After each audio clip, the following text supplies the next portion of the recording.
मरण अमर जिंदगी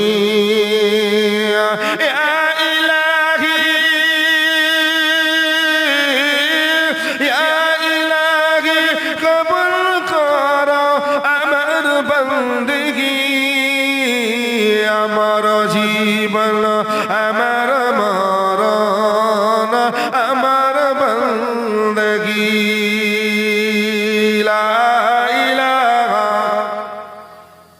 मोहब्बत से ला इलाहा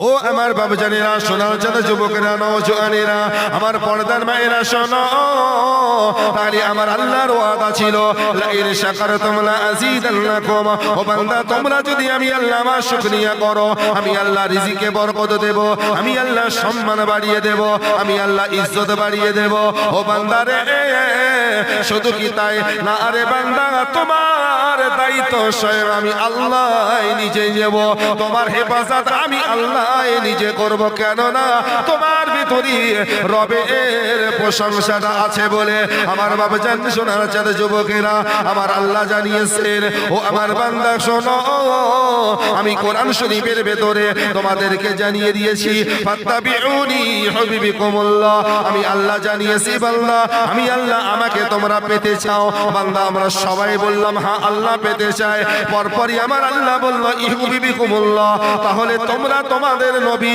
আমার বন্ধু হাবিবুল্লাহকে তোমরা যদি মেনে নিতে পারো নবীর সুন্নতের পায়রবি করতে পারো নবীর তরিকা মোতাবেক যদি চলতে পারো আমি আল্লাহ আমার প্রশংসা আর আমি আল্লাহ আমার সাথে সম্পর্ক আমি আল্লাহ আমাকে বান্দা কথায় তোমরা পেয়ে যাবে একদিক দিয়ে আমার শুকরিয়া করলে আমি যেমন তোমার হেফাজত করব অপর দিক দিয়ে আমার হাবিব নবী আমার বন্ধু আমার দোস্ত তোমাদের নেতা তোমাদের রাহবার তোমাদের নবীর আদর্শ যদি তোমাদের জীবনে বাস্তবায়ন করতে পারো আমলিয়াতি যে জায়গায় জায়গা দিতে পারো তাহলে সেক্ষেত্রেও আমি আল্লাহ বলছি তোমার সম্মান ইজ্জত রিজিক সব কিছু আমি আল্লাহ আরো দ্বিগুণ বাড়িয়ে দেব বলা যাবে সুবহানাল্লাহ আজকে বাপজান আমার নবীর মহব্বতের মানুষের অভাব নাই নবীর ভালোবাসার মানুষের অভাব নাই এখন একটা মানুষের মুখে দাঁড়িয়ে আছে ওই মানুষটা পরিষ্কার করে বলে আমি যে নবীর আশিক নবীর উম্মত যদি আমি নবীর উম্মত না হতাম তাহলে দাঁড়িয়ে রাখতাম না আমার মাথায় টুপি ওই মানুষটা বলে আমি নবীর সুন্নাত টুপি রেখে পড়েছি আমি নবীর প্রকৃত উম্মত আমি বলবো বাবাজি মাথায় টুপি মুখে দাঁড়িয়ে জুব্বা পরিধান করে শুধু নবীর সুন্নাত নবীর সুন্নাত নবীর সুন্নাত আমল করতেছি বললে চলবে না তোমার নবীর মহব্বত যদি তোমার কলিজার ভেতরে থাকে তবে নবীর আদর্শটা শুধু মাথায় টুপি মুখে দাড়ির ভেতর জুব্বার ভেতরে খুঁজলে হবে না যেখানেই তুমি যাবি সেই স্থানে আমার নবীর সুন্নাহ আছে না নাই অথচ আমরা নবীর সুন্নাহগুলো নবীর অনুসরণগুলো আমরা শুধু খুঁজি মসজিদে খুঁজি নামাজের পাটিতে খুঁজি ওযু হাল ওযু করার পরে পাক সাফ অবস্থায় অথচ বিশ্ব নবীর সুন্নাহ যেখানেই যাবেন সেখানেই ফুটে উঠেছে কথা ঠিক না বল আজকে এই মার্কেটের যতগুলো ব্যবসাদার এখানে আছে আজকে যদি এদের ব্যবসার জায়গায় আমার নবীর সুন্নাহর জায়গা দেয় বরকত কে দেবেন কোন নবীর খাতিরে দেবেন কথা বলেন বিশ্ব নবীর উম্মত হবার খাতিরে নবীর সুন্নাত সেই আমলিয়র সুন্নাতের পায়রবি করার খাতিরে আমার আল্লাহ এই কারবারেও বরকত দেবেন এটাও আমার আল্লাহর ওয়াদা আছে না নাই কথা বলেন আছে খন্দকের যুদ্ধে রাসূলুল্লাহর সাথে 600 সাহাবী কত বললাম কত বলেন 600 সাহাবী রাসূলুল্লাহর সাথে গিয়েছেন খন্দকের যুদ্ধে বেরিয়েছেন আমার নবী আওয়াজ দিলেন এ সাহাবীরা জিহাদের জন্য তৈরি হও যুদ্ধ ময়দানে ইহুদিরা আমাদেরকে আহ্বান করেছে ওরা আগাম বলেছে চলো সবাই রেডি হও জিহাদের ময়দানে ভাই 600 সৈন্য নিয়ে নবী আমার খন্দকের যুদ্ধের ময়দানে গেলেন সেই স্থানে গিয়ে বিরোধী পার্টি ইহুদির বাচ্চারা সময় মতন টাইম মতন কেউ যুদ্ধ ময়দানে এসে হাজির হয় নাই তাতে করে ওখান থেকে পিছিয়ে চলে আসা ঠিক হবে না। রাসূল বলেন সাহাবীরা এখান থেকে চলে গেলে হবে না, যদি চলে যায় ইহুদিরা ভুল প্রচার দেবে, মুসলমানের বাচ্চারা সব ভয় পেয়েছে। কিন্তু মুসলমানের ঈমানি পাওয়ার আছে, ওরা কি পিছু হাঁটবে নাকি? কথা বলে নাই। আমাদের কাছে তরবারি থাকে না, আমাদের কাছে বন্দুক রাইফেল থাকে না, কিন্তু আমাদের পাওয়ার একটা আছে, আছে না? সেই ঈমানি পাওয়ার হাসবুনাল্লাহু নি'মাল ওয়াকিল নি'মাল মাওলা ওয়া নি'মান নাসির। আমাদের মাথার উপরে কি আছেন? আমার আল্লাহ আছেন। মুসলমান যদি ঈমানি পাওয়ার থাকে, তরবারি লাগবে? কথা বলে তরবারি লাগে না। ও বাপজান আমার, রাসূল বললেন থেকে যেতে হবে। এখন যেখানে 24 ঘন্টা পার হয়ে গেছে, ময়দানের এক এক প্রান্তে এক একজন সাহাবী যে যার মতন বসে আছেন অপেক্ষায়। একজন সাহাবী হঠাৎ করে ক্লান্ত শরীরে ধপাস করে বসে পড়লেন। নবী আমার দূর থেকে দেখে এসে বললেন, সাহাবী তোমার শরীরে কি কোন রকমের সমস্যা? সাহাবীটা বললেন, ইয়া রাসূলুল্লাহ, বড় ক্ষুধার কষ্ট। বাড়ির থেকে বার হওয়ার সময় তেমন পর্যাপ্ত খানা খাওয়া হয়নি, আর যুদ্ধ ময়দানে এসে 24 ঘন্টা হয়ে গেছে, পেটে কিচ্ছু পড়েনি। একটু ক্ষুধার কষ্টেই আমার শরীরটা যেন জিম পড়ে গিয়েছে, তাই একটু ক্লান্ত ভাব নিয়ে বসে পড়েছে। আর বিশ্ব নবী আমার সঙ্গে সঙ্গে বলেন, সাহাবী তুমি কদিন খাওনি? বলে এক। রাসূল বলছেন, আমি মুহাম্মদ রাসূলুল্লাহ একদিন নয়, দুদিন নয়, 3 দিন নয়, টানা 4 দিন আমার পেটে একটা পানির ফোঁটাও পর্যন্ত ঢোকেনি, সম্পূর্ণ অনাহারে আছি। এই কথা বলতে বলতে দেখা গেল বিশ্বনবীর জুব্বার ভেতরে দুটো পাথর এমন গামছা দিয়ে মোটা করে এই জুব্বার ভেতর দিয়ে সজোরে কষে বেঁধে আছে, যাদের ক্ষুধার কষ্টেই নবীকে যেন দুর্বল না করতে পারে। ইসলাম এত সহজে আসেনি বাবা। সাহাবীদের রক্ত যারা ইসলাম পেয়েছি আমরা, বিনা কষ্টেই বিনা ফরিয়াদে। আজকে যখন সেই নবী যে তার ক্ষুধার কষ্টকে মেনে নিয়ে, অনাহারে ক্ষুধার কষ্টকে মেনে নিয়ে সাহাবীরা রক্ত জুড়ে ইসলাম আমাদের কাছে পৌঁছে দিয়ে গেল, আজকে দেখা যায় আজকে ভারতবর্ষের জমিনেও আমার নবীকে নিয়ে যখন কটূক্তিমূলক কথা বলে, আর নবীর উম্মত চুপ থাকলে ঈমান আছে বলে মনে হয়? কথা বলেন নাই।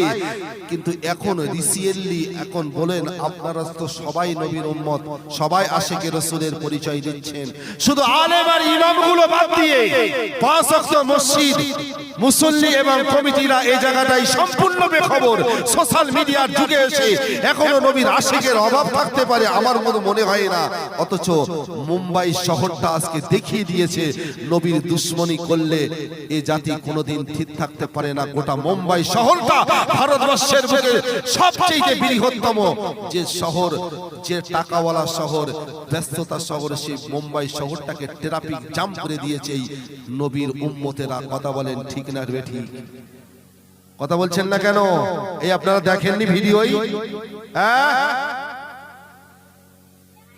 আজকে আমার নবীকে নিয়ে কটূক্তিমূলক কথা, আর আমরা মুসলমান ভারতবর্ষের পশ্চিম বাংলার একটা সাইটে বসে আছি, আমরা মনে মনে করি ঝামেলা যা করতে ওরা করুক। ঈমান অত সহজ? যে নবী ঈমানের কালেমার ঝান্ডাটাকে উত্তোলন করে রাখার জন্য আমাদের কাছে শান্তির ধর্ম রেখে গিয়েছেন, কলেমা রেখে গিয়েছেন, সাহাবীরা রক্ত জড়িয়ে সব জানমাল উৎসর্গ করে দিল, নবী ক্ষুধার্ত অবস্থায় পেটে পাথর বেঁধে পড়ে থাকলো। আমরা ইসলাম পেয়েছি, নবীর মহব্বত, নবীর সুন্নাহ আমরা রাখতে পারি নাই। আমাদের মতন হতভাগা কপাল পোড়া আর আছে বলে মনে হয়? কথা বলেন। ও বাবাজি, নবী যখন জুব্বাটা তুলেছেন, সঙ্গে সঙ্গে হযরত জাবের রাদিয়াল্লাহু তাআলা আনহু দূর থেকে দেখতে পেয়েছেন যে নবীর জুব্বার ভেতরে ক্ষুধার কষ্টে দুটো পাথর বাঁধা। দৌড়ে ছুটতে চলে গেলেন জাবের তার বাড়িতে, বেরিয়ে গিয়ে বিবিকে ডেকে বলে, বিবি ও বিবি, বিবি ঘর থেকে বেরিয়ে আসলো। হযরত জাবের রাদিয়াল্লাহু তাআলা আনহু নিজের বিবিকে ডেকে বলে, বিবি গো, জান্নাত কি তুমি যেতে চাও? প্রাণ প্রিয় বিবি বলে, স্বামী কে না জান্নাতে যেতে চায়? বলে, যদি জান্নাতে তুমি যেতে চাও দেরি করো না, দেরি করো না। বলে, কি এমন হয়েছে যে তুমি জান্নাতের শুভ সংবাদ নিয়ে এসেছো? ওই সময় ফেরেশতা সাহাবী জাবের রাদিয়াল্লাহু তাআলা আনহু নিজের বিবিকে ডেকে বলে, খন্দকের ময়দানে বিশ্ব নবী আমার যুদ্ধ ময়দানে আমার নবী 4 দিনের ক্ষুধার্ত পেটে পাথর বেঁধে আসে, এই তো সুবর্ণ সুযোগ বিবি, জান্নাত তুমি কিনে নিতে পারবে। ও বিবি দেরি করো না, দেরি করো না, বাড়িতে কি খাবার আছে? বলে হ্যাঁ, কিছু জবের আটা আছে। আর দেরি করো না, তুমি রুটি পাকিয়ে দাও, আমি নবীকে দাওয়াত করব। কিন্তু রুটিটা কিভাবে খাবে? বলে একটা দুম্বা হালাল করব। ও বাপসানা আমার সাহাবী হযরত জাবের ওই সময় দুম্বাটা হালাল করে গোশত বার করে নিজের বিবির কাছে দিয়ে বলে, বিবি গো, এটাকে সুন্দরভাবে রান্না করো, আমি বিশ্ব নবীকে দাওয়াত করে আসব। ওই খন্দকের যুদ্ধে নবী আমার ক্ষুধার্ত, আমার নবীর ক্ষুধার কষ্ট আমি দেখে সইতে পারি না। ও বিবি তুমি রান্না শুরু করে দাও। জাবেরের বিবি রান্না চাপিয়েছেন। এবার হযরত জাবের বাড়ি থেকে বার হচ্ছেন আর বিবিকে বলছেন, বিবি তালি আমি চললাম, আমি নবীকে গিয়ে বিশ্ব নবীকে গিয়ে দাওয়াত করব। ওই সময় জাবেরের বিবি ডেকে বলে, স্বামী গে, তুমি তো আল্লাহর নবীকে দাওয়াত করবে, তাহলে দাওয়াতের সিস্টেম কি তুমি জানো? হযরত জাবের বলে, কেন, কিসের সিস্টেম? বলে ওই যুদ্ধ ময়দানে শয় শয় সাহাবী দাঁড়িয়ে থাকবে, ওই ময়দানে গিয়ে আমার নবীকে তুমি দাওয়াত করবি, কিন্তু অন্য সাহাবীরা যেন না শুনতে পায়, শুধুমাত্র নবীর কানে কানে গিয়ে দাওয়াত করবে। কেন না, আমার এই রুটি, আমার এই জবের আটার খামিরা তৈরি করেছি, মাত্র 8টা থেকে 10 পিস রুটি হয়েছে, আর এই 10 পিস রুটি নিয়ে 600 সৈন্যদের মাঝে কি করে দেব? না না, ও স্বামী ভুল করবে না, তুমি স্বয়ং বিশ্ব নবীর কানের কাছে মুখ লাগিয়ে নবীকে দাওয়াত করবে। ও বাপজান আমার হযরত জাবের যুদ্ধ ময়দানে চলে গেল, আমার নবীর কাছে দাঁড়িয়ে বিশ্ব নবীকে বললেন, ইয়া রাসূলুল্লাহ হুজুর, আজকে দুপুরবেলা আমাদের বাড়িতে আপনার দাওয়াত, আপনি আমার বাড়িতে যাবেন, আমার বিবি রান্না করে রেখেছে, আমরা একটু মেহমানদারি করতে চাই। আমার নবী দাওয়াতটা কবুল করলো। ও বাপজান আমার দুপুর যখন নেমে এসেছে, আমার নবী ওই খন্দকের যুদ্ধের ময়দানে উচ্চ জায়গায় নবী এবার দাঁড়িয়ে গেল। সেখানে দাঁড়িয়ে নবী আমার 600 যুদ্ধ সৈনিক সাহাবীর দিকে ইশারা করে নবী বলছে, এ সাহাবীরা তোমরা তৈরি হও, দুপুর বেলা জাবেরের বাড়িতে আমাদের সবাইকে দাওয়াত। সুবহানাল্লাহ বলুন। জাবের দাওয়াত দিয়েছে কাকে? নবীকে। আর 600 সৈন্য, রুটি কটা? 8টা থেকে 10টা। দুম্বা কটা? একটা। রিজিকে বরকত কি জিনিস! আজকে নবীর সুন্নাহর আমল যদি আমাদের ভেতরে থাকে কি হয় সেটাই জানতে গিয়ে আমরা এই আলোচনাটা শুনছি রে বাবা। বলেন তিনি, হযরত জাবেরের কি আর দোষ আছে? তোমার আমার আলী হতো? এখন যদি এখান থেকে নামার আগে যে নেমে গিয়ে যদি কেউ কানে কানে এসে আমাকে বলে, হুজুর রাত্রি যাবেন না, আমার বাড়িতে আপনার খাওয়া দাওয়া করতে হবে, দাওয়াত থাকলো, আমি যদি নামার আগে মাইকে যদি বলি, এই হানিফ মিয়ার বাড়িতে সবার রাতের বেলা দাওয়াত, ঠিক থাকবে? আর চুটে নে পালাবেন, হুজুরে কি বড় ক্ষতি করলেন, সম্মান একেবারে শেষ। কথা ঠিক না? হযরত জাবের ওই কোনো কথা বললেন না, আমার নবীকে বললেন, ইয়া রাসূলুল্লাহ হুজুর চলুন। সব সাহাবীরা তারা ক্ষুধার্ত অবস্থায় আল্লাহর নবীর কথা মতন এবারে যে সোজা মতন এবার কাতার দিলেন সবাই। নবী আমার আগে আগে চলে, জাবের নবীর পাশে দাঁড়িয়ে চলে, আর সাহাবীরা প্রত্যেকে পেছন পেছন কাতার বদ্ধ হয়ে জাবের এর বাড়ির দিকে রওনা দিয়েছেন। ও বাবু জানার সাহাবী জাবেরের বাড়ি পর্যন্ত পৌঁছে যাওয়ায় আমার নবী বললেন, জাবের দেখো তোমার বাড়ির দিকে তো সবকিছু রেডি আছে কিনা। হযরত জাবের বাড়িতে পৌঁছে গেল, নিজের বিবিকে ডেকে বলে, বিবি গো রান্না কি কমপ্লিট হয়ে গেছে? বলে হ্যাঁ। বলে খানা রেডি করো? বলে হ্যাঁ আমার সব রেডি আছে। এবারে জাবেরের বিবিকে হযরত জাবের রাদিয়াল্লাহু তাআলা আনহু নিজের বিবিকে ডেকে বলে, বিবি খানা রেডি করার আগে তুমি একটাবার জানলা খানা খুলে বাইরের দৃশ্য একবার দেখো। ও বাপজান আমার হযরত জাবেরের বিবি জানলা খানা খুলে বাইরের দৃশ্য দেখে সম্পূর্ণ হতভঙ্গ হয়ে গেছে। ছুটে গিয়ে বলে স্বামী তুমি এ কি করলে? আমি তোমাকে তো বলেছিলাম 8টা থেকে 10টা রুটি, আমি মেহমানদারি করব কিভাবে? কি এমন ভুল কাজ তুমি করলে? এমন কেন করলে? তুমি নবীকে দাওয়াত না দিয়ে সবাইকে কেন দিয়েছ? অযথা সাবির বলে বিবি ভুল আমি করি না, আমি দাওয়াত দিয়েছি নবীকে, আর বিশ্ব নবী আমার দাওয়াত দিয়েছে সবাইকে।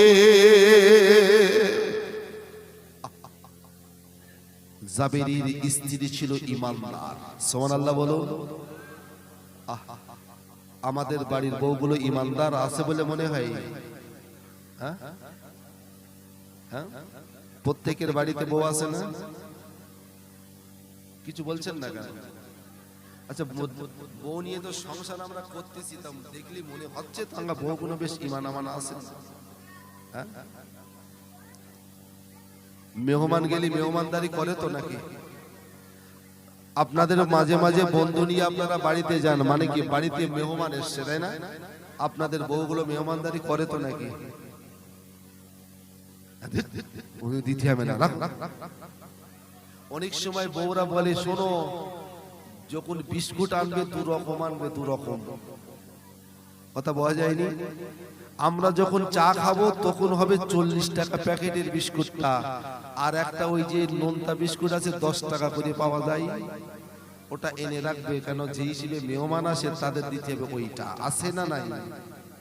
হ্যাঁ, এই শিক্ষাটা দিচ্ছে কেটা? আমাদের বাড়ির আমাদের খাদ্যমন্ত্রী গুলো দেয় কি দেয় না? বরকত হয়। হ্যাঁ, তুমি মনে করছো আমার বাড়িতে বরকত ছিল না, একটা ভালো মেয়ে এনেছি দেখি আল্লাহ বরকত দেয়। ম্যাক্সিমাম পরিবার থেকে খোদার রহমত আর ব্যবসা কাজে কারবারে বরকত উঠে যায় ম্যাক্সিমাম মেয়েদের কারণে। অথচ খাতুনে জান্নাত বিশ্ব নবী নন্দিনী ফাতেমাতুজ জোহরা তিনি এত বড় দাতা ছিলেন যে তানার কাছে যখন এসেছে সাহায্যের জন্য বস্ত্র নেবে বলে, খাতুনে জান্নাত ঘরের ভেতরে গেল।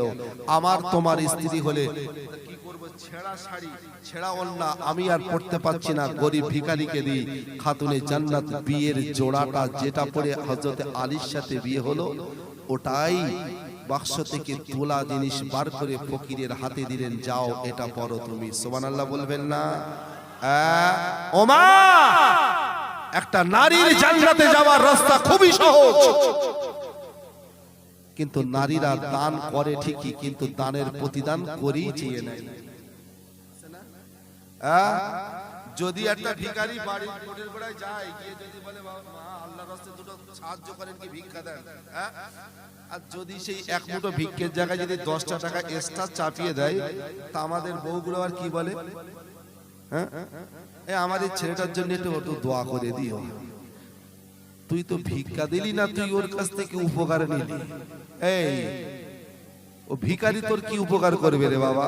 ও আম্মা সাইলা ফালা তানহার, সাইল কারিগরকে ধমক দিও না, ঘৃণা করো না। তোমার কাছে যখন গিয়েছে অসহায়, তাকে উপকার করো, সাহায্য করো। প্রতিদান কে দেবে? তুমি প্রতিদান দুনিয়ার থেকে চেয়ে নিচ্ছ কেন? যারা দান করে প্রতিদান ভিখারির কাছ থেকে চায়, ওরা হলো আস্ত ভিখারি। তুমি দান করেছো, আল্লাহ তোমার অর্থ দিয়েছে বলে তুমি তার প্রতিদান তুমি ওর কাছ থেকে চাচ্ছ কেন? তোমার আছে তুমি দিয়ে দাও, এই পর্যন্তই শেষ। কিন্তু আমাদের বউগুলো কি করে? নাতির ডেকে আনে, পুতির ডেকে আনে, ভিখারির দেবে, আবার ভিখারির কাছে ওজন চেয়ে নেবে।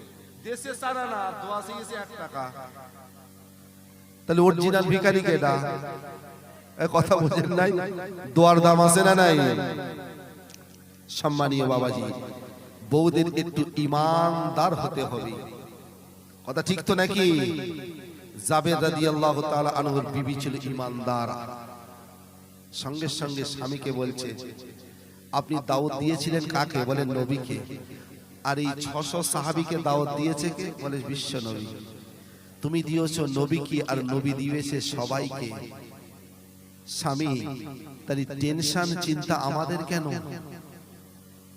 আমরা দিয়েছি নবীকে, নবী দিয়েছে সবাইকে। যদি চিন্তাই করতে হয়, টেনশন যদি করতে হয়, স্বয়ং বিশ্ব নবী করবে। কেননা খাওয়াই তো আমার আল্লাহ, দাওয়াত দিয়েছেন সেই নবী। আর সেই নবী যখন দাওয়াত দিয়েছেন, নিঃসন্দেহে তার ব্যবস্থা আমার নবীর ওসিলায় আমার আল্লাহ করে রেখেছে। কথা বলা যায় নাই? হ্যাঁ ভাই, একটা কথা জিজ্ঞাসা করি, আমাদের ওদিকে চালু আছে বলে বলছি, আপনাদের এদিকে মসজিদে মুষ্টিগত চাল তোলে নাকি মসজিদের উন্নয়নের জন্য? না, অনেক জায়গায় আছে দেখেছি পয়সা নেয়, তাই তো। কিন্তু অনেক জায়গায় আগে দেখেছিলাম ওই বাড়িতে বাড়িতে একটা খোপ দিয়ে আসতো। তা বউদেরকে বলতো যে তোমরা রান্নার সময় 2 খুঁচি চাল প্রত্যেক দিনের মাপা চালে রান্না করো। ওই চালটা 2 খুঁচি নিয়ে হাঁড়িতে দেবে, ওই হাঁড়ির থেকে 2 কান চাল খোপে রাখবে আল্লাহর ঘর মসজিদের জন্য। কথা বলা যায়নি? তাহলে এমন করে দেওয়া শুরু করেছিল। ওই বউটাকে কিছুদিন দেওয়ার পরে ওরা বন্ধ করে দিয়ে সপ্তাহে যেদিন এবারে মসজিদের থেকে যিনি চাল তুলতে যায়, ওই রাম সিস্টেমে না, হঠাৎ করে ডেরামেতে 1 খুঁচি এনে দিয়ে দেয়। কথা বলা যায়নি ভাই? মাপা জিনিস থেকে যদি আল্লাহর রাস্তায় ব্যয় করি, তাহলে ওই জিনিসে কি কোনো রকমের কমতি হবে? হ্যাঁ, তুমি আল্লাহর রাস্তায় ব্যয় করবে, এরা সেগুলো করে না। বাপজান আমার, মা বোনেরা আমার, যুবকেরা, জওয়ানেরা, আল্লাহর নবী এবার সাহাবীরা সব বাইরে দাঁড়িয়ে আছেন। নবী আমার জাবেদের বাড়ির বারান্দায় উঠলো, ঘরের ভেতরে গেল। জাবেদ রাদিয়াল্লাহু তাআলা আনহু তার বিবি রান্না করা ওই জবের আটা রুটিগুলো আর ওই গোশতটাকে পাকওয়ানে করে ডেকচি বোঝাই করে আমার নবীর সামনে এনে যখন হাজির করে দিয়েছে, মায়ার নবী আমার সব সাহাবীকে বললেন, সাহাবীরা তোমরা জাবেরের বাড়ি দুপুর বেলা খানা খাবে, আমি জাবেদ দাওয়াত করেছে। ও সাহাবীরা, তবে তোমরা একসাথে আসলে কি করে দেব? আমি নিজ হাতে তোমাদেরকে মেহমানদারি করব। আমি রাসূলুল্লাহ নিজে হাতে তোমাদেরকে, আমি রাসূলুল্লাহ নিজে হাতে তোমাদের খাদিমি করব। ও সাহাবীরা, মেহমানদারি করবেন জাবের, আর আমি রাসূল করব খাদিমদারি। তাই আমি বলছি, রাসূল তোমরা 10 জন করে জমাত করে আমার কাছে এসো, 10 জন করে খেয়ে যাও, আবার 10 জন আসবে। আমার নবীর কথা মতন 10 জন সাহাবী আল্লাহর নবীর কথা মতন আল্লাহর নবীর কাছে আসে। নবী আমার ওই খানাটা খাদিমদারি করার জন্য নবী আমার খাদিম শুরু করে দিয়েছে। 10টা রুটি 10 জনের হাতে দিল, আর ওই ডেকচি থেকে কিছু গোশ তুলে দিল। কিন্তু এখনো 2টো রুটি আছে, ডেকচিতেও গোশ আছে। ও বাবজান, 10 জন খেয়ে চলে যায়, আবার 10 জন আছে। এই করতে করতে খন্দকের যুদ্ধ ময়দানে শত সাহাবী একের পর এক আসে, আর নবী আমার নিজে খাদিমদারি করে। সবাই পর্যাপ্ত পেট পুরে দুপুরের খানা খেলো, আবার নবীও নিজে খেলো। জাবেরের স্ত্রী খাওয়ার পর ডেকচিতে এখনো অবশিষ্ট ওই গুম্বার গোশ এবং রুটি আমার আল্লাহ বরকত দিয়ে বাড়িয়ে দিলে।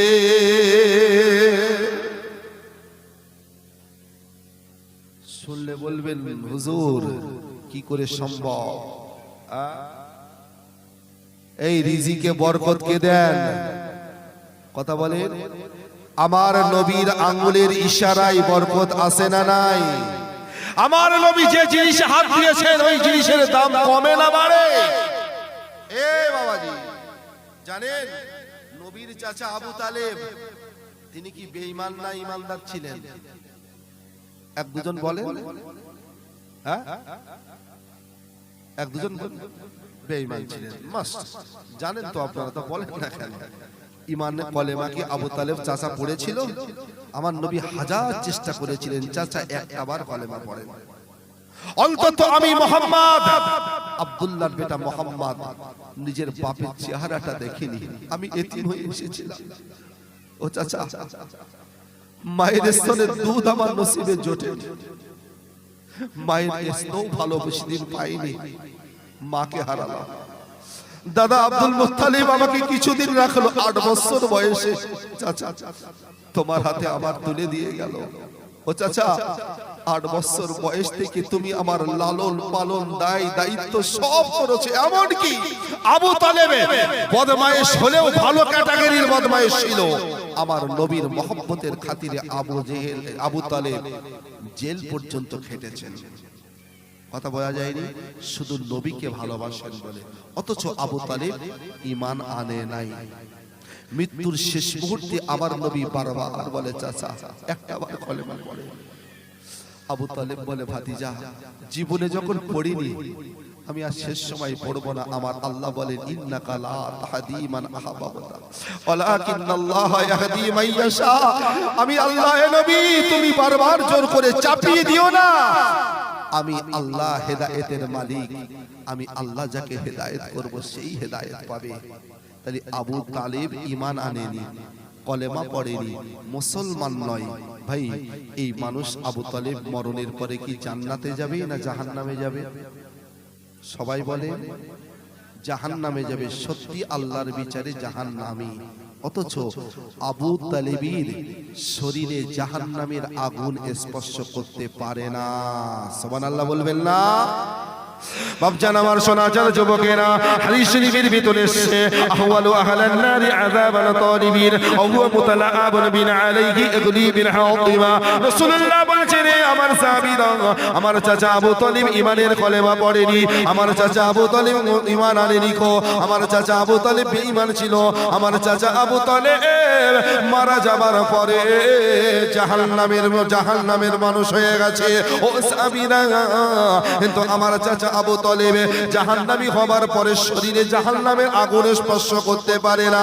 শুধুমাত্র আবু তালেব আমার চাচার জাহান্নামী দুটো স্যান্ডেল মানে জুতো আবু তালেবের পায়ে পরিয়ে দেওয়া হবে, আর ওই জুতোটা জাহান্নামের আগুনের এতটা তেজ হবে, ওই জাহান্নামী জুতো পরার পর আবু তালেবের ওই জুতোর পায়ের তলা দিয়ে এমন তাপ বার হবে, মাথার ঘিনুগুলো যেমন ভাতের হাঁড়িতে ভাত ফুটে গেলে টকবক করে ফোটে, তেমন এই ঘিনুগুলো গলে গিয়ে টকবক করে ফুটতে থাকবে। ও বাপজান আমার আবু তালেবের শরীরে জাহান্নামের আগুন লাগে না, পায়ের তলায় জাহান্নামী জুতো পরিধান করা। ও বাপজান আমার আল্লাহর ফেরেশতারা বলেন আল্লাহ গো আবু তালেব কলেমা পড়ে নাই, ঈমান আনে নয়, আল্লাহ তুমি ওকে ডাইরেক্ট জাহান্নামে ফেলে দাও, আল্লাহ গো ওকে এমন কষ্ট দিও না, আল্লাহ ওর শরীরে জাহান্নামের আগুন লাগে না, অথচ পায়ে জুতা জোড়া আর মাথার আগুনগুলো ঘেরু টকবক করে ফোটে, ফেরেশতারা সহ্য করতে পারে না, এতটা কষ্টদায়ক। আবার আল্লাহ বলে ফেরেশতা আমি আবু তালেবের শরীরে জাহান্নামের আগুন লাগাইতে পারবো না, আমি ডাইরেক্ট জাহান্নামে ফেলতে পারবো না। ফেরেশতা বলে কেন আল্লাহ? আল্লাহ বলে ও ফেরেশতারা আবু তালেব আমার বন্ধু, আমার হাবিব, আমার নবীকে বড় মহব্বত করতো। 8 বছর বয়স থেকে আবু তালেব আমার নবীকে কোলে নিয়েছে, আবু তালেবের পাশে আমার নবী শুয়েছে, আবু তালেবের শরীরের সাথে আবু তালেবের গায়ের চামড়ার সাথে আমার বন্ধু হাবিব নবীর গায়ের স্পর্শ হয়ে আছে, আর আমার নবী আমার বন্ধুর গায়ের চামড়া যার সাথে স্পষ্ট হয়েছে ওই চামড়াটার জন্য জাহান্নামের আগুন আমি আল্লাহ হারাম করে দিলাম। শুধু আবু তালেবের পায়ের তলাটা আমার নবীর কোন শরীরের সাথে স্পর্শ ছিল না বলে আবু তালেব জাহান্নামী হলো, শুধু পাটার জন্য জাহান্নামের আগুন ওর জন্য বরাদ্দ ছিল। ও বাংসান আমার, তাহলে আমার নবীর কদমের বরকত আছে না নাই? আমার নবীর আগুনের ইশারায় আমার নবীর বরকত আছে না নাই? আমার নবী যেখানে যে জিনিসে হাত দিয়েছেন ওই জিনিসের বরকত আমার আল্লাহ দ্বিগুণ বাড়িয়েছে। সেই নবীর সুন্নাহ ছেড়ে যাও কোথায়? কথা বোঝা যায়? 1 তারিখে নবী আমার বেরিয়েছেন, বাড়িতে এসেছেন, এসে দেখেন উম্মাহাতুল মুমিনিন আম্মা জান আয়েশা রুটি পাকাচ্ছেন। রুটি কথা বোঝা যায়? বিশ্ব নবী শুধু কি নবী শুধু আমরা মুসলমান আমাদের নবী? কথা বলেন নাই, সব সৃষ্টির নবী হলো আমার তোমার নবী। বলুন না সুবহানাল্লাহ। সব নবীদের নবী হলো আমার তোমার নবী। এমন একজন নবী আমরা পেয়েছি বাপ, দুর্ভাগ্য আমরা নবী আছে জানি কিন্তু নবীকে চিনতে পারি নাই। সব নবীদের একটা পাওয়ার ছিল। পাওয়ার মানে বোঝেন তো? এই পাখাটা একটা পাওয়ার আছে না? পাওয়ার মানে কি? সেই পাওয়ার আল্লাহ যখন নবী এবং রসুল করে পাঠিয়েছেন, সব নবী রসুলের একটা পাওয়ার ছিল। নবুয়ত থাকা অবস্থায় আল্লাহর কাছে একটা বার চাইবে আর সেইটাই কবুল হবে, একের অধিক চাইতে পারবে না বেঁচে থেকে। কথা বোঝা গেল? সব নবী রসুল দুনিয়ায় আসার পরে আল্লাহর কাছে চেয়েছেন, পেয়েও গেছেন। যেমন আদম আলাইহিস সালাম, তিনি নবী ছিলেন, 350 বছর পরে চোখের পানি ঝরিয়ে ঝরিয়ে একবারই আল্লাহর কাছে চেয়েছেন, পেয়ে গেছেন। পাননি? মুসা নবী আল্লাহর কাছে চেয়েছেন, পেয়েছেন। নীল দরিয়ায় যখন ফেরাউন করলো। ইব্রাহিম নবী আল্লাহর কাছে চেয়েছেন, পেয়ে গেছেন। নূহ নবী আল্লাহর কাছে চেয়েছেন, পেয়ে গেছেন। দাউদ নবী চেয়েছেন, পেয়ে গেছেন। ইউসুফ নবী চেয়েছেন, পেয়ে গেছেন। সব নবী দুনিয়ায় বেঁচে থাকতে আল্লাহর কাছে চেয়েছেন, আমার আল্লাহ দিয়ে দিয়েছেন। কিন্তু বিশ্ব নবী 63 বছর হাজা হায়াতুন নবী, তানার যে পাওয়ার, তিনি এখনো পর্যন্ত সেই পাওয়ারটাকে ব্যবহার করে আল্লাহর কাছে চায়নি। সুবহানাল্লাহ বলবেন নাই? কিন্তু প্রশ্ন থাকে, কেন চাননি? উম্মত, নবীকে চিনতে পারোনি না। আজকের এই জলসা বিশ্ব নবী দিবস উদযাপন করে আল্লাহর নবী বিশ্ব নবীর দুই কলিজা টুকরা নাতি ইমাম হাসান আর হোসাইন, খাতুনে জান্নাত ফাতিমাতুজ জোহরার গর্ভে জন্ম নিয়েছিল হাসান হোসাইন। ও বাপজানার যুবকেরা, যুবকদের জান্নাতের সর্দার হবে ওই হাসান হোসাইন। দুই ছোট্ট সন্তান, ওই দুই সন্তান কি হাসান হোসাইনকে আর আব্বা কয়েকদিন এর কাজ কাম না থাকার কারণে বাড়িতে খাওয়া দাওয়া ছিল না। একদিন দুদিন হয়ে গেল, হাসান হোসাইন তার আম্মা ফাতেমা বাড়িতে রান্না করে না। হযরতে আলী বেরিয়ে গেছেন কাজের জন্য। ওই মদিনা নামক শহরে অলিতে গলিতে হযরতে আলী খোঁজে, কিন্তু কোনো কাজের সন্ধান পায় না, কোনো ইনকামের রাস্তা নাই। বাড়িতে বাজার করে না বলে রান্না হয় না।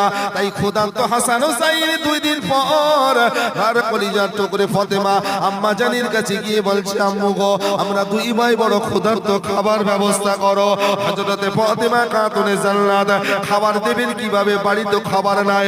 এই খাতুনে জান্নাত চুলার ধারে গেল, সেখানে একটা হাঁড়ি চুলোর উপরে বসে, হাঁড়ির ভিতরে শুধু পানি, অন্য কোনো খাবার নাই। ওইটা শুধু জাল দেয় আর সন্তানদেরকে সান্ত্বনা দেয়, বলে বাবা একটু অপেক্ষা করো, একটু অপেক্ষা করো। হাসান হোসাইন ছোট দুই ভাই ওই রান্নার দৃশ্যটা দেখে তাদের ক্ষুধাটা মনের ভেতরে আনন্দ পরিবর্তন হয়ে গেল।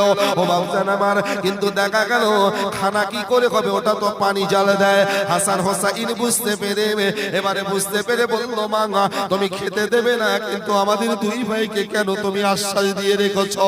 এবারে হাসান হোসাইন দুই ভাই বলে, ওরে ভাই রে, মায়ের কাছে খানা চেলাম, পেলাম না, আব্বা তো বাড়িতে আসে না, দুই ভাই বড় খোদা, চল না আমরা নানু ভার কাছে যাই, মানে বিশ্ব নবীর কাছে যাই। ও বাপজান আমার, হাসান হোসাইন আল্লাহ নবীর দুই কলিজার টুকরা দৌড়ে ছুটে এসে বিশ্ব নবীর কাছে এসে আমার নবীকে জড়িয়ে ধরে বলে, নানু, ও নানু গো, আমরা দুই ভাই বড় ক্ষুধার্ত, আপনার কলিজার টুকরো মেয়ে ফাতেমা আমাদের মা আমাদের দুই ভাইকে খেতে দেয়নি। আজকে 2 দিন হয়ে গেছে, মায়ের কাছে খানা চেয়েছি, অথচ মা খানা দেয় না।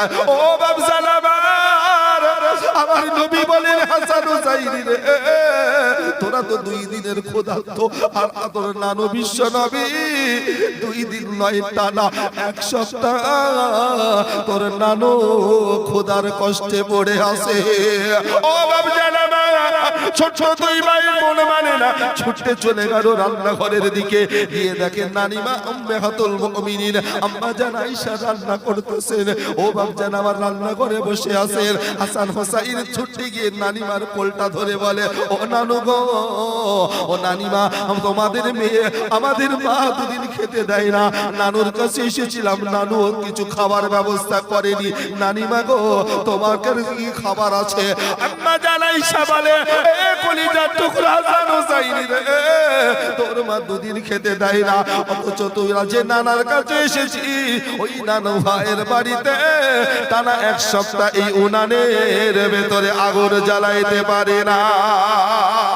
ও বাবজারা হাসান হুসাইন ছুটতে গিয়ে আমার নবীকে জড়িয়ে ধরলো, আর যেই না জড়িয়ে ধরেছে বিশ্ব নবীর জুব্বা দিয়ে ভেতর দিয়ে পানির রস টুপিয়ে টুপিয়ে হাসান হুসাইনের গা যখন ভিজে গেল, এমন তো সময়তে দুই ভাই বলে নানু ভাই তোমার গা দিয়ে ভিজা পানি বার হয়, ও চোখ জুব্বা খানা উঁচু করে দেখে বিশ্ব নবী আমার ক্ষুধার কষ্টে পেটের ভেতরে ভিজা গামছা জড়িয়ে সজরে বেঁধে আছে হাসান হুসাইন ছোট্ট দুই ভাই। এবার বিশ্ব নবীকে বলে নানু ভাই তুমি না বিশ্ব নবী, আল্লাহ তুমি না নবী, আল্লাহ পাক সব কিছু তো তোমারই ওসিলাই বানিয়েছে, তুমি মালিকের কাছে কেন চাও না? ও নানু ভাই বাইতুল ফান্ড আছে, ওই বাইতুল মাল ফান্ডে কত মাল সামান আছে, অথচ নানু ভাই তুমি নেতা হবার পরে তুমি নবী হয়ে আল্লাহর কাছে কেন চাও না, কেন চাও না? তোমার কি কোনো চাওয়ার ইচ্ছা নাই? দরদি নবী আমার বলে ও হাসান হুসাইন রে, আমি নামি জানি আল্লাহর কাছে চাইলে আমি পেয়ে যাব, তবে আমি চাইবো না, আমি শুধু তোদের দুই ভাইয়ের নবী নয়, আমি হলাম আমার উম্মতের নবী, আমি আমার উম্মতকে বড় ভালোবাসি রে নানু। ও হাসান হুসাইন আমার কলিজার টুকরা রে, আমি খোদাকে মানতে পারি, আমার খোদার কষ্ট সব সহ্য করতে পারবো, কিন্তু আমার উম্মতের কষ্ট আমি নবী হয়ে সইতে পারবো না। আমি জানি হাসান হুসাইন আমি আল্লাহর কাছে চাইলে আল্লাহ দুনিয়া নামক জগৎকে আমার পায়ের কদমে এনে দেবে, কিন্তু আমি চাইবো ওই সময় কিয়ামতের ময়দানে আমার উম্মতেরা যখন গোনার বোঝা মাথায় দিয়ে সবাই ইয়া নাফসি নাফসি করে কেউ কাউকে চিনবে না, সবাই যখন জাহান্নামের রাস্তায় চলে যাবে, ওই সময় আমি নবী হইয়া আমি রাহমাতুল লিল আলামিন হয়ে ওই চাওয়াটা দুনিয়ায় চাইবো না, কিয়ামতের ময়দানে আমার জাহান্নামে উম্মতের জন্য সেই দিন আল্লাহর কাছে চেয়ে নিয়ে আমার সব উম্মতকে সঙ্গী বানাইয়া একই জান্নাতের ঘরে আমি আর আমার উম্মত থাকবো। নারে তাকবীর। তাই সেই নবী দুনিয়ায় এত কষ্ট মেনে নিল, অথচ নিজে খোদা শুধু একটাই অপেক্ষায় সব নবী চেয়ে নিয়ে নিয়েছেন, আমার নবী চাইনি, চাইবেন। ও বাপ আজকে নবীর সুন্নাহ তোমার ভেতরে নাই, অথচ নবী তোমাকে বলেনি। আজকে আমি জুলফিকার আমি যদি গুনাহ করি, আমি যদি পাপ করি, নিজের অনুশোচনা হয় না, নিজে কোনোদিন আল্লাহর কাছে হাত তুলে কাঁদি না, বলি না আল্লাহ ক্ষমা করো, মাফ করো। এমনকি আমার অন্যায় দেখে, আমার পাপ দেখে, আমার গুনাহ দেখে সমাজের মানুষ যখন আমার উপরে ক্ষিপ্ত হয়ে গেছে, আমার গর্ভধারিণী মা, আমার জন্ম দেওয়া বাপ আমার বিরুদ্ধে বলছে ওর মতন কুলাঙ্গার সন্তান পেটে ধরে ভুল করেছিলাম, মা বলছে তোর গাড়ির তলায় মরণ হয় না, দুনিয়ায় এত মানুষ মাঝে তুই কি মরতে পারিস না? ও বাপ বলে কি বলে না, কথা বলে। কিন্তু আমি জুলফিকার পাপ করেছি, পাপের বোঝা আমার ঘাড়ে, আমি অন্যায় করেছি, অন্যায় পাপের বোঝা আমার ঘাড়ে, মা ভাগ নিচ্ছে না, দুনিয়ায় নিচ্ছে, বাপ নিচ্ছে, কেউ নিচ্ছে না, কেউ বলছে না আল্লাহ তোমাকে হেদায়েত করো, ভালো করো, আল্লাহ ওর গুনাহ তুমি maaf করো, সবাই তাড়িয়ে দেয়। ও বাপ সোনার মদিনায় তোমার আমার নবী এখনো জিন্দা নবী, সেই রওজা পাকের ভেতরে আরাম শুধু করছেন না, আমি তুমি জুলফিকার সবাই যত পাপ করি আর আমার নবী শুধু একটাই দোয়া করে, ইয়া উম্মতি ইয়া উম্মতি ইয়া উম্মতি, বলুন না সুবহানাল্লাহ সুবহানাল্লাহ। এমন দরদি নবী পাওয়া যাবে বাবা? কথা বলছেন না কেন? আজকে যদি সুন্নাহ গেছে কার বাড়িতে, কথা বলেন, জাবেরের বাড়িতে। নবী জাবেরের বাড়িতে গিয়েছেন কি হয়ে বলেন? মেহমান হয়ে।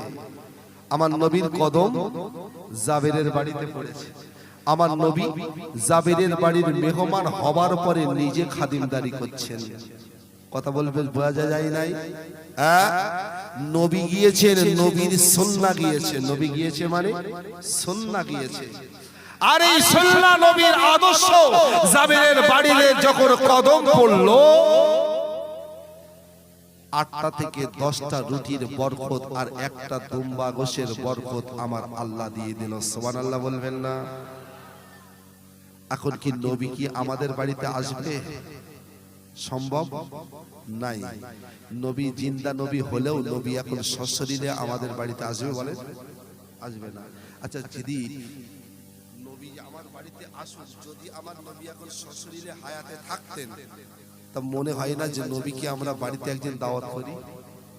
হ্যাঁ, লাইভ খুলে যাবে না ভাই? এ কথা বলছেন না? আরে বাবা, এমনিতে যদি আমাদের ফুরফুরা শরীফে আমাদের হুজুর পীর সাহেব হুজুর কেবলারা আসেন, যে সাইকেলের দোকানদার যে মসজিদে যায় না, সেও বলো চিন্তা ভাবনা করে হুজুর একটু আমার বাড়ি আসুন। আচ্ছা, ওকে ডেকে জিজ্ঞাসা করবেন, তুই তো নামাজ কালাম পড়িস নে, রাস্তায় তো সাইকেলের টিউশারাই করিস, তুই তোর বাড়িতে হুজুর দাওয়াত করছিস কেন? বলছে ফুরফুরা হুজুররা যদি আমার এই কুড়ে ঘরে আমার এই মেটে বাড়িতে একটু ওঠে, আমি যা গোনা করেছি হুজুরদের ওসিলায় হয়তো আল্লাহ জীবনের গোনা মাফ করে দিতে পারে। হয়তো এই বাড়িতে বালা মুসিবত হুজুরদের ওসিলায়, হুজুরদের কদমের বরকতে আল্লাহ সব ছড়িয়ে দিতে পারে। কথা ঠিক না ভুল? এই কথা বলছেন না কেন? এটাই তো সবার ইরাদা, না অন্য কিছু। কিন্তু আজকে নবী আমার বাড়িতে আসবে না, কিন্তু নবীর সুন্নাহ যদি আমার বাড়িতে আসে, নবী আশা হয়ে গেল। কথা বলা যায় না? এই নবী কি মরেছে? কথা বলছেন না কেন? নবী কি মারা গেছে? না, নবী জিন্দা। কোথায় জানেন? এই লোকটার কাছে।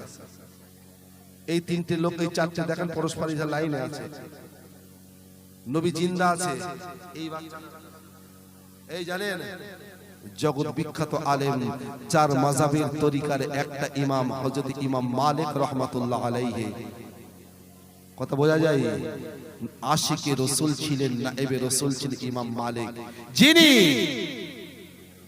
তার মৃত্যুর আগে তিনি বাড়ি ঘর ছেড়ে চলে গিয়েছিলেন সোনার মদিনায়। হযরত ইমাম মালিক রাহমাতুল্লাহ আলাইহি জগৎ বিখ্যাত আলেম। আমরা তো ইমামে আজম আবু হানিফা রাহমাতুল্লাহ আলাইহি হুজুরের অনুসারী। ইমাম মালিক 4 মাযহাবের আরেকটা ইমাম। বাড়ি ঘর ছেড়ে তিনি চলে গিয়েছিলেন সোনার মদিনায়। সেখানে গিয়ে ইমাম মালিক রাহমাতুল্লাহ আলাইহি যতদিন মদিনা নগরীতে ছিলেন, যতদিন মদিনা শহরে ছিলেন, কোনোদিন জুতো পরেননি। সুবহানাল্লাহ বলবেন না? জুতো মানে পায়ের চটি। অথচ এখানে যারা উমরা হাজি আছেন, ফরজ হাজি আছেন, আমি আপনাদের কি অনেকে আছেন হজে যাই কিন্তু প্রচার করার জন্য নয়, হাজী সাহেব বলুক তার জন্য নয়। আচ্ছা, এর মধ্যে যদি কেউ নবীর দেশে উমরা হজ ফরজ হজ করতে যাওয়া মানুষ কেউ থাকেন, একজন আমাকে একটু হাত তোলেন দিনই। একজন এর ভেতরে কেউ আছে কি? আচ্ছা, আপনি ওমর থাক, আপনি একটা কথা বলুন তো, মদিনার মাটি আর আমাদের মাটি, মাটিগুলো সব মরুভূমি তো নাকি বালি মাটি তো নাকি? হ্যাঁ, আচ্ছা, ওখানে খালি পায়ে ঘোরা যাবে বলে মনে হয়? পা পুড়ে যাবে। আমি আমার আব্বা জানের কাছে শুনেছি, আমার আব্বা বলছি জুতো পায়ে দিয়ে তো পড়ে, খালি পায়ে হাঁটার কায়দা না। আরে বাবা, এমনি চৈত্র মাসে রোদি, আমরা তো পাকা রাস্তায় খালি পায়ে ঘুরতে পারি না। কথা ঠিক না? 4 মাযহাবের ইমাম হযরত ইমাম মালিক রাহমাতুল্লাহ আলাইহি আল্লাহর নবীর কেমন দিওয়ানা, কেমন পাগল ছিলেন বাবা জান আমার। মৃত্যুর আগে তিনি চলে গেছেন মক্কা তো মদিনা নগরীতে। যতদিন মদিনা নামক শহরে ছিল হযরত ইমাম মালিক হুজুর আমার আল্লাহর নবীর মদিনা শহরে যখনই তিনি ঘুরেছেন, পায়ে চটি জোড়া পড়ে গেলায় ঢাকার সাগরেদেরা, হুজুরের মুরিদেরা বলেন, হুজুর গো, আপনি জগৎ বিখ্যাত ইমাম হইয়া, আপনি জগৎ বিখ্যাত আলেম হয়ে এই মদিনা নগরীতে এই মরুভূমির বালুকণার উপরে খালি পায়ে চটি জোড়া ছাড়া কেন ঘুরে বেড়ান? হুজুর, আমরা এত উত্তপ্ত গরমে পায়ে চটি খুলতে পারি না, অথচ আপনি কেন চটি জোড়া খুলে করেন? হযরত ইমাম মালিক হুজুর আমার বলেছিলেন, মুরিদেরা, আমি চটি জোড়া কেন খুলি তোমরা হয়তো জানো না। আমি এই চটি পরে যখন মদিনার মাটির উপরে দিয়ে হাঁটবো, এই বাড়ির উপরে দিয়ে হাঁটবো, না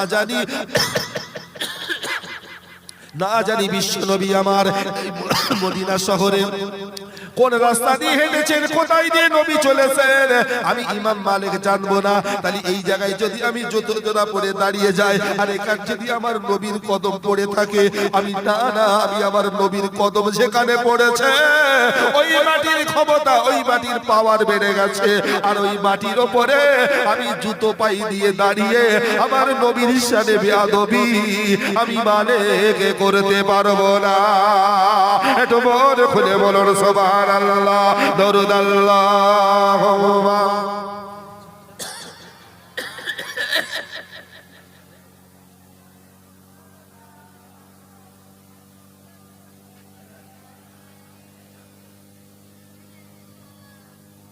রহিম আল্লাহকে স্মরণ করে খানাটা খাওয়াও।